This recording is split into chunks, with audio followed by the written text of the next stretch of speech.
आपकी भी आदत है ना ऐसे करके यूं करके बैठ जाने की, है?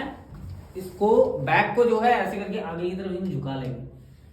कॉमन है, नॉर्मल है, सबकी होती है। जब आप रिलैक्स पोजीशन में बैठते हो तो ऑटोमेटिकली आपकी पोजीशन ये वाली आ जाती है। जो लोग ड्राइव करते हैं उनकी लोअर बैक तो सटी हुई रहती है, लेकिन अपर बैक जो है ऑटोमेटिकली आगे की तरफ होती है, जिसकी वजह से यहाँ जो है स्पाइनल कॉर्ड के अंदर बहुत सारे लोगों को स्टिफनेस आने लग जाती है, दर्द आने लग जाता है। अब बात आती है ऐसे लोगों को यहाँ का पेन निकालने के लिए क्या करना है, यहाँ का दर्द खत्म करने के लिए क्या करना है, और पोस्चर को सीधा करने के लिए क्या करना है। इस तरीके से आप कमर के ऊपर हाथ रख लीजिए और अपने एक शोल्डर को ऊपर उठाइए और दूसरे को नीचे दबाइए, इस तरीके से। इसमें आप दूसरी चीज कर सकते हैं, इसके शोल्डर्स के थ्रू जो है साइकिलिंग भी कर सकते हैं।